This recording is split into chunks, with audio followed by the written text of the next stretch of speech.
Biznesi dhe shoqëria civile në Kukës kërkojnë nga bashkia gjetjen e një metode më efikase për vjedhjen e pagesës së taksave vendore nga familjarët, duke theksuar se niveli i akretimeve vijon të jetë problematik. Mundësot gjetë një mundësi se si të mblidhen, atëherë nëse kemi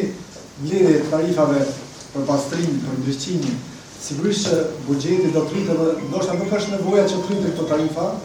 por të administrohen në mënyrë të mundshme ato që vjen, pra që në formë nëpërmjet përcjellësit ose të fatura drita do ishte gjëja më e mirë. Për taksën familjare jam dakord, gjenet një rrugë. Kurse kjo taksa e pastrimit duhet të jetë selektuar. Një provon kartonë që është material recikluar, një tjetër provon lëkurë që është diçka tjetër, që duhet të jetë selektuar sipas kategorisë së biznesit. Ndërkohë, kryetari i Bashkisë Kukës, Albert Halilaj, deklaron se gjatë vitit të ardhshëm pritet të gjendet një zgjidhje konkrete për përmirësimin e pagesës së taksave nga familjarët, veçanërisht për tarifën e pastrimit, e cila aktualisht ka nivel shumë të ulët pagese. Ne duhet mendojmë një zgjidhje tjetër, të gjejmë një agent tatimor